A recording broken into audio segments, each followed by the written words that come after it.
Hey guys, it's Alicia. I am getting ready to do a reverse canvas.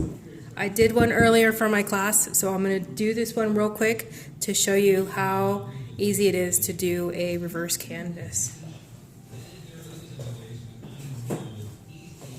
So this is the one that I created earlier. It's really cute. I will show you the stain that I used and how we did the chalk on here and how we attached it back to its frame. So basically I started with a blank canvas and a utility knife, and we're going to be taking the canvas, removing the canvas from the frame. Let me turn the radio down just a second. Hang on one second.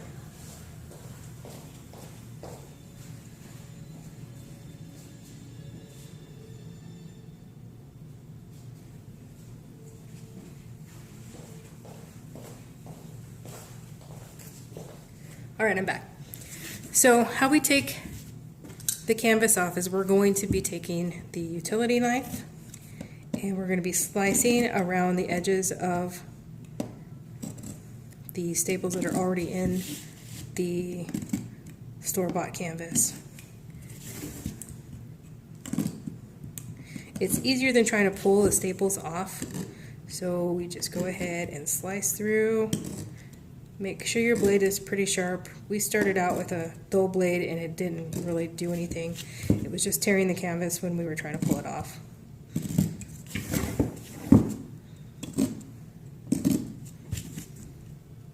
So you want to go around the whole frame, cut through that canvas. Don't worry about the staples that stay on the canvas, because we're going to go ahead and put the canvas back over it when we get done. So it makes it a lot easier to peel back.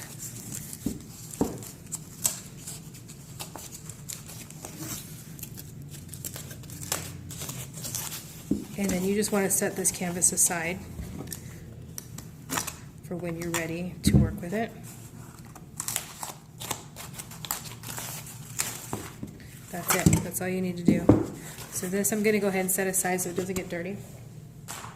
I'm going to use some gloves. You can use some gloves like this that are disposable, that are easy to use. Your hands won't get stained when you're using the wood stain. And you want to make sure you protect yourself, because I get really impatient and I don't like to wear gloves and I don't like to do stuff, but then my fingers and my fingernails get all dirty and then I have to go to work and it just looks really bad. So always protect your hands.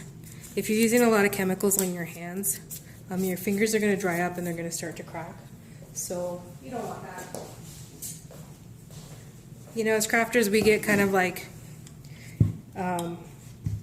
just in the moment of doing our crafts that we really don't think about protecting our hands, and yeah, it can cause some painful dry skin if you're not careful.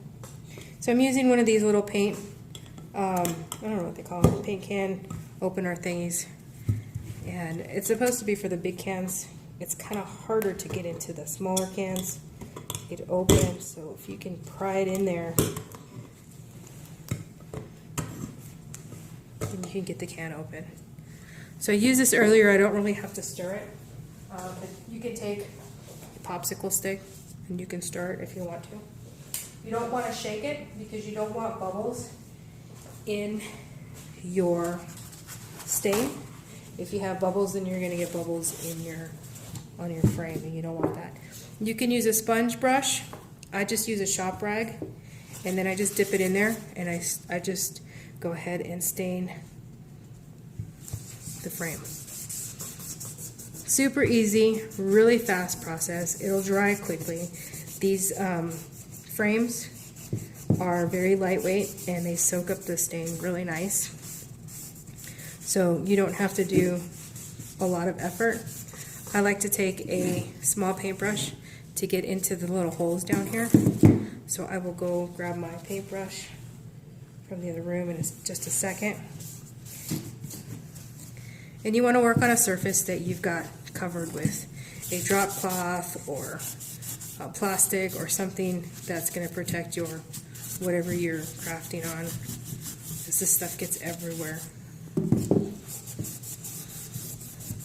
But this is basically what we did tonight in our class, and it's always fun to do reverse canvas. I haven't done one in a while, so I thought, you know, let's just do one. Let's do a quick video, and I'll show you how easy it is.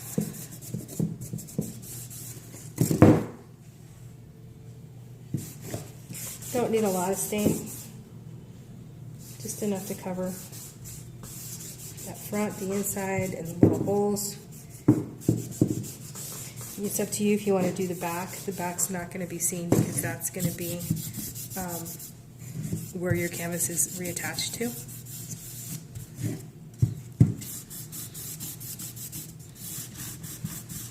Some people get really freaked out with these holes once they take off the canvas. They didn't realize that there was holes in the frame, and that's just how they make these frames. You can pick up these canvases at any craft store or buy them online, and they're fairly cheap.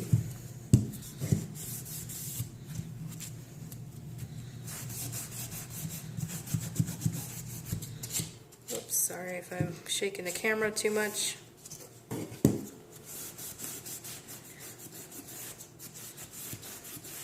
This project doesn't take a long time if you're a seasoned person, you know, doing staining projects.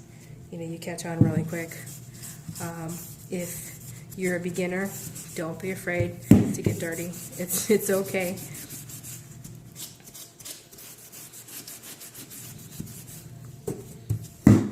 I like to work fast just because I want to get my project done. So I am not going to fast forward this video. It's just going to be straight up how long it takes to make this project tonight. So let me go grab my paintbrush, and I'm going to get in those small spaces.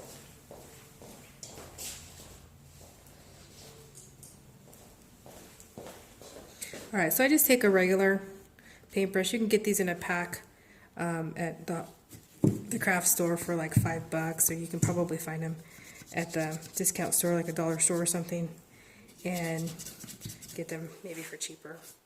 But I mostly just use them for stain, getting into small spaces. And then when you clean it, you can use the mineral salts or the thinner, whatever the turpentine stuff is. You can, if you want to preserve them for a long time. I use Comet and Dawn. I try to get as much of the oil-based stain out so that I can reuse it a couple times. They're not going to last a long time, of course, because you're using them with stain, but it works for small spaces, and that's all I really need. And then I'll go back on the ends and try to get those too.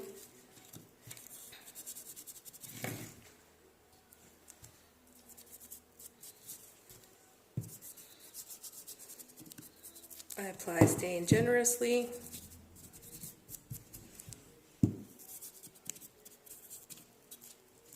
If you're doing a big craft show and you're doing a whole bunch of these, I would recommend doing all of the frames first before you decide that you want to start chalking. I mean, that way you can create kind of an assembly line, and you can have all of your surfaces ready, your frames ready to be stapled onto the canvas. I've seen people use these with burlap, and I've seen them use denim as well. So the sky's the limit when working with these. You can definitely change it up and just make the creation your own creation. Alright, so that's it. I'm going to set this aside and let this dry, and I'm going to put a towel here so that my canvas does not get dirty or pick up any of the stain that's underneath me. So I'm going to go ahead and put the lid back on here. And I always use a hammer to get it tight, back on my sink.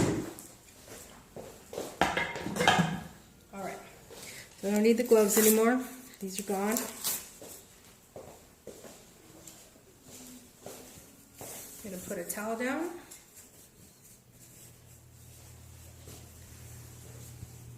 Here. And I'm going to bring that canvas back. I'm going to check my fingers, make sure I don't have any stain on the fingers. I'm going to flatten this out.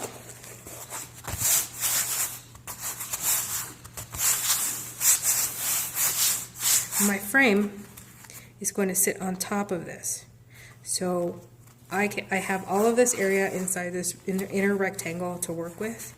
So I want to make sure that whatever I put in here, I want it inside that rectangle. So I'm going to use this, bake it, and they will come to match my dishes transfer. And I'm going to put it right in the middle. This is a brand new transfer, so it's got a really good stick. And reposition it however you want it. Make sure it's on there good. You don't have any air bubbles. You don't have any little, pieces of lint or like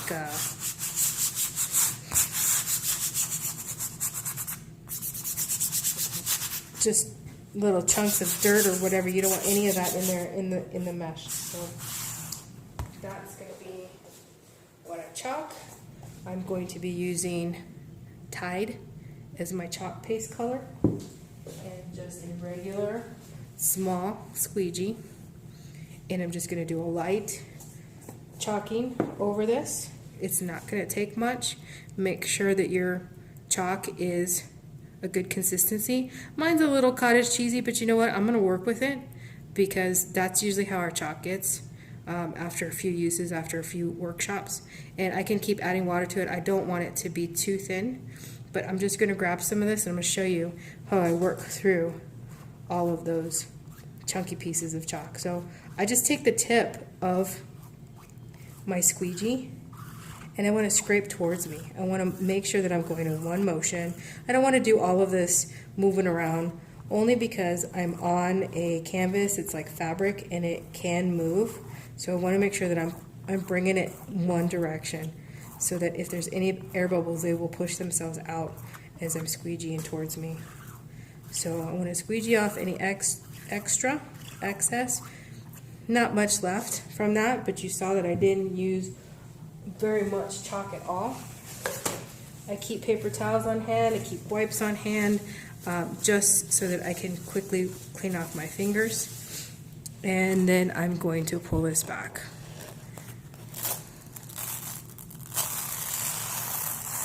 Okay, not too bad. Like, the cake didn't take very well up here, but I'm okay with that for right now. I'm going to let this dry. If I don't like the way that it looks, I can always come back and add a little bit more, but it looks like it's already distressed right here.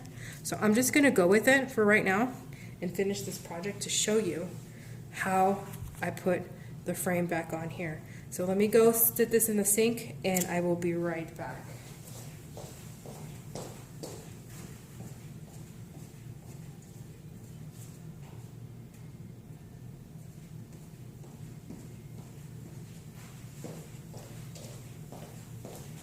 All right, I'm back.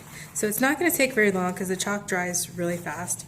So, give you an idea, this frame is going to go right over this, like this. You can move it around. If you can move that frame just underneath where these creases are, as long as you don't see any creases, you can move it around a little bit. So if you wanted to add embellishments to it, you could.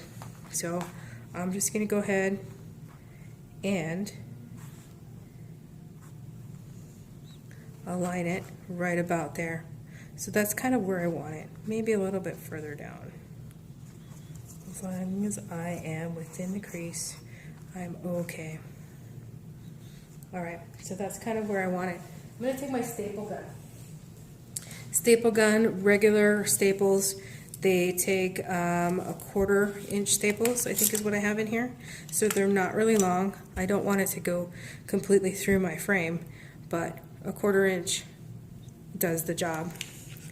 So, you know, familiarize yourself with your tools and what they can do.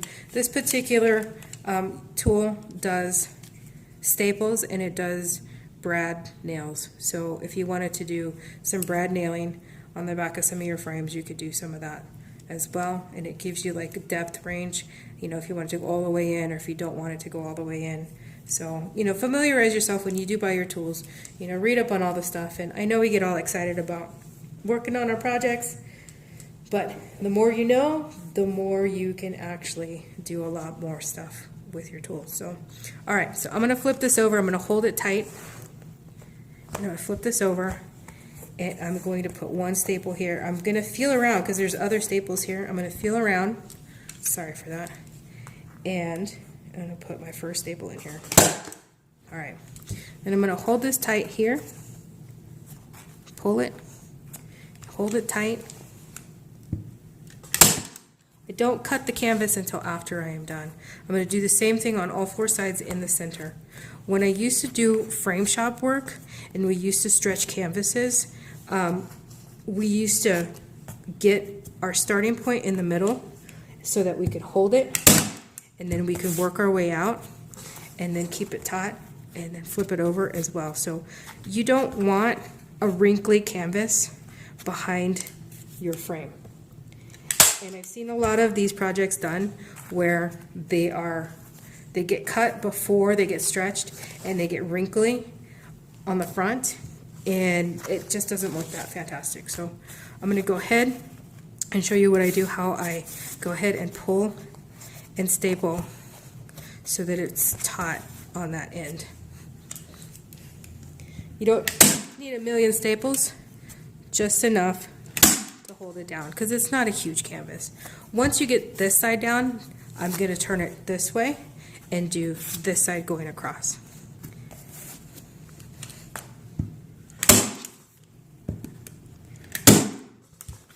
These didn't take so long, so I'm just going to hammer them in, and if they bend or if they fall apart and they don't want to play with you, take them out, put another one in there. There you go. All right. These are a little bit sticking up. We want them as flat as possible. Okay, same thing here. And you can tell I'm going fairly fast because the projects don't really take that long. And if you're in a hurry or you're doing a whole bunch for a craft show, an expo, whatever, you know, you want fast, easy projects.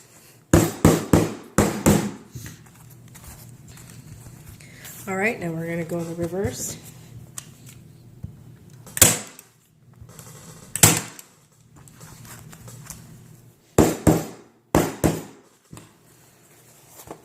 Same thing here, pull tight. I'm not too worried if they're not aligned perfectly, as long as they're within the back of this frame and they're not shooting themselves through. I am totally not worried about it.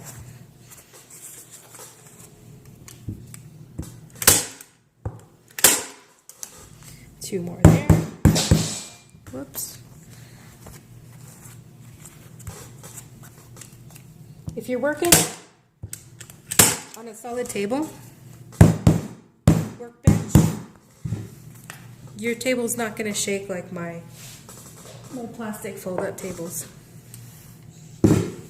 But that's pretty much it. Alright, so when you flip it over, you're not going to see. Alright, so there's a little fuzz right there. You're not going to see the bunching up of the canvas because you've already pulled it taut. So that works for me. I'm happy with that. I'm going to get a piece of cardboard. And this cardboard is going to serve as my cutting area. And I'm going to cut the canvas around it. So I'm going to take my utility knife again, and I am going to hold this down Hopefully you can see this okay. And I'm going to cut at an angle, like right on the edge. I'm going to cut an angle so that the canvas is going to be cut underneath this frame. You don't want the canvas hanging out the sides. You know, if you cut straight, you run the risk of getting snags and tears, and you know, if you cut at an angle, you're more than likely going to have the canvas behind it, and it won't show when you have it hung up. So do your best to get underneath that frame and just cut straight down. Turn it around. Can you see that okay? At an angle, and just follow your frame. Just like that.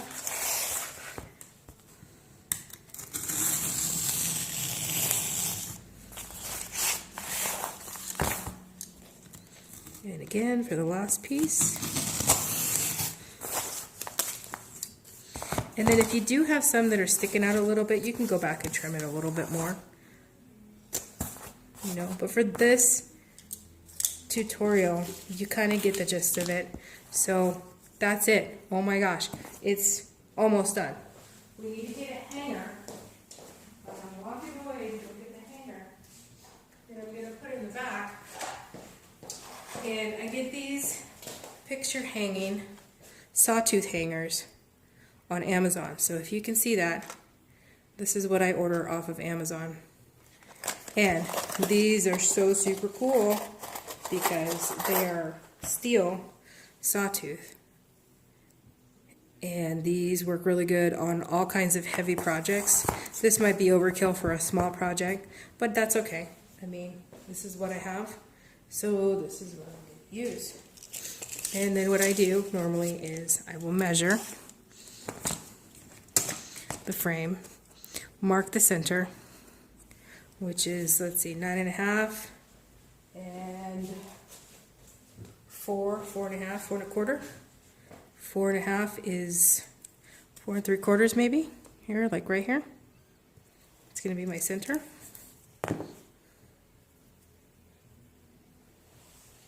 And then I'm going to line that little dot that's in the on the sawtooth, right where my marker was, and then I'm going to hammer that into the frame.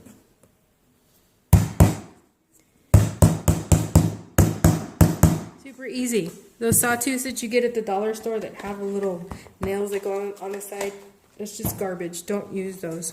Use something that has a little bit higher quality so that when you attach your name, your business card, or whatever it is that you do on the back, you want good quality stuff on here. So that's going to be my second frame next to my first frame. And then we're going to add a ribbon to it. These are great, just like they are, but I want a little bit more embellishments on these. So I'm going to show you what I'm going to do with the ribbon.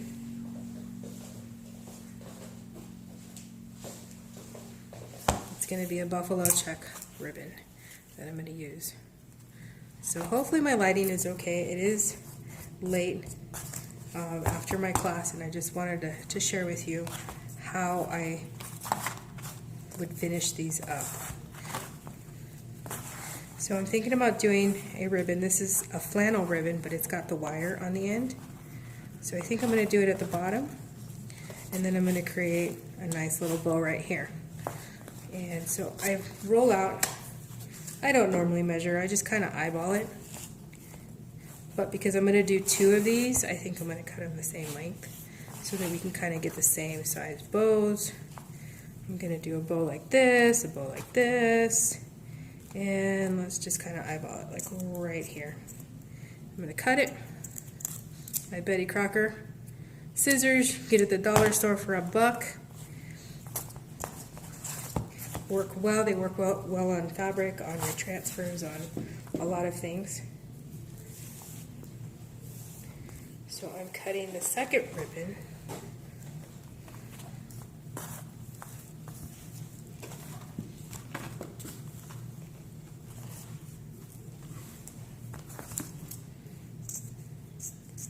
It doesn't have to be perfect because it's all going to get trimmed down.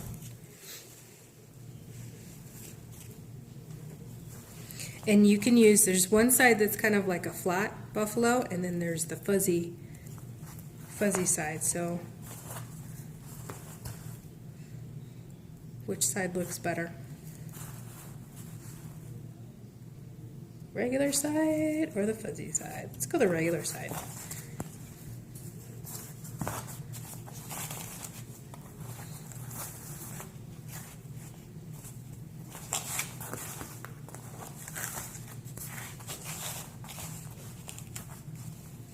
And we're in it for what, 25 minutes now? So we've been doing pretty good as far as time-wise. If you had a whole bunch of these and you were doing them, you know, back to back to back, you could definitely make a whole bunch in a short period of time.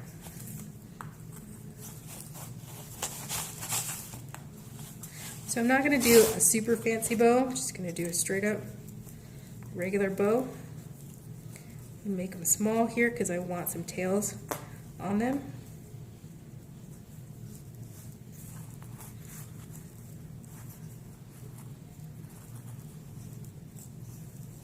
And I try to make the loops first.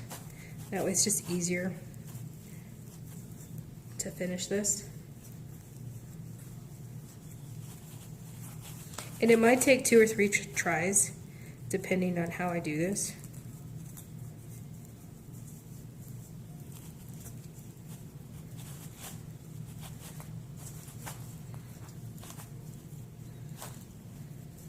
But once you get the hang of it, you know, you can do all kinds of different types of bows.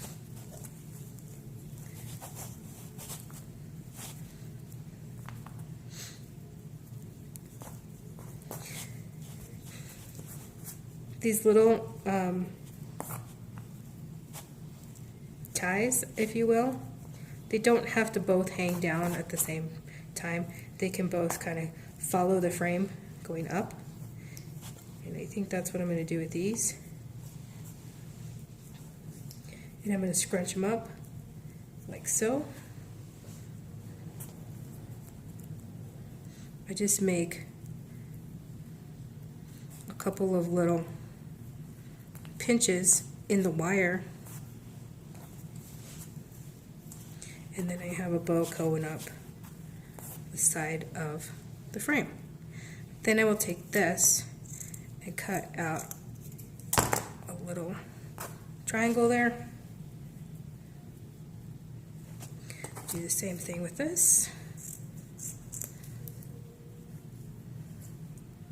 If the wire ends up sticking out from your little ends, I just fold them back so that your customers don't get poked. And it's just a small fold going back in the wire. But you know, when you work with your hands a lot, your hands kind of get rough, and so you can do that. If your hands are a little bit more sensitive to that, you know, use gloves or use something, you know, like those rubber fingers that you can protect your fingers with. But that's pretty much it for this first frame. And so when you hold it up, you stand it up, I think it's going to look really cute. When you hang it up on the wall, I think it's going to look really cute, especially have that farmhouse look and feel. But we'll do the other one the same, but we'll do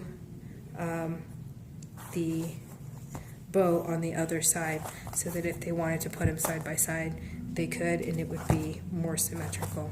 So let's work on the next one.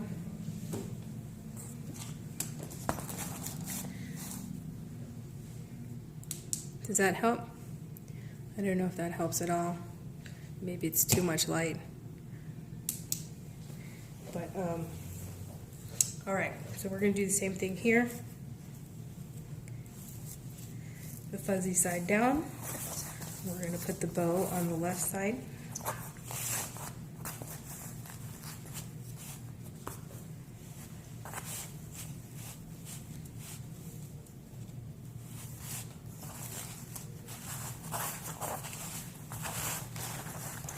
This is such a cute transfer. And I may come back before I spray seal this and touch this up just a tiny bit.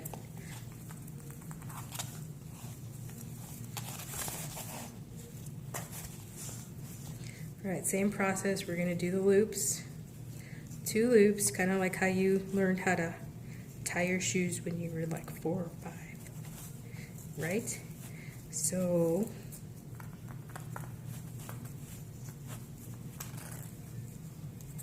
of course you could do it the other way, and then you can adjust your loops to whatever size you want.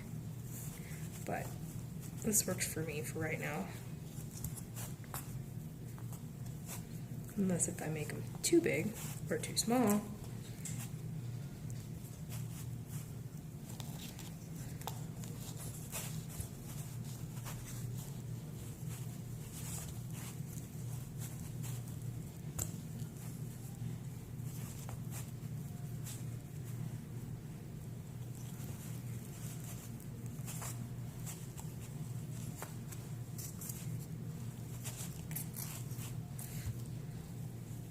Alright, so we had ours going across the bottom and across the side.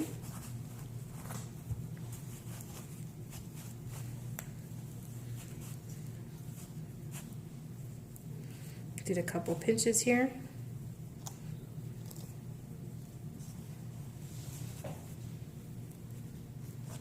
A few more here. This one's just a little bit longer, and that's okay. And then we're going to cut out our triangle pieces.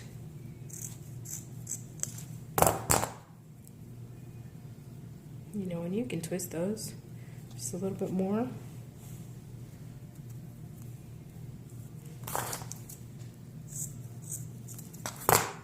These Chalk Couture products are so super easy to work with. When you combine them with other crafts and incorporate them into your existing businesses, it's just so versatile as far as what you can do with these products. And I recommend it to everybody that is a crafter, you know, to at least try it, get a sample kit, you know, work with your Chalk Couture designer, or, you know, if you don't have one, definitely contact me. We can work on something, and I can get you a little mini kit or something like that. But you know, if you can get it to stay, and if it gets kind of difficult and it doesn't want to work for you, you can always tack it down with a little bit of hot glue in here, and then it'll stay. But you know, for now, I think this is going to be okay. And this is the finished product for both of these. So isn't that adorable? Isn't that cute? I mean, that's definitely something that you could create in less than an hour. I mean, we're at 33 minutes right now. You know, we've got our hangers on one. I didn't put one on this one, so I'll put one on there. But other than that, that's it. So that's how you create a reverse canvas. If you decide that you want to do more than one chalk paste color, you know, you're welcome to do that too. And, you know, get creative with your canvases. These are small ones, so, you know, I've seen some really big ones that people have created. And it's just amazing what you can do with a reverse canvas and just a regular canvas. But, you know, to give it that good look and feel, definitely, you know, stretch your canvas on the back and, you know, make it taut so it's not just, you know, a piece of canvas that has been wrinkled and it's behind your frame now. So, all right, guys, if you have any questions, find me on Mountain Chalkers on Facebook, Mountain Chalker Studio with Alicia Miller. You can message me on chalkwithchip@gmail.com. My website is mountainchalkers.com. I am on Instagram, mountain_chalkers_studio. And I'm also on Twitter. So connect with me, however, whatever your social media favorite app is, and let's chalk. Let's chalk more. Let's talk about joining and getting your 40% off. All right, guys. Thanks for watching.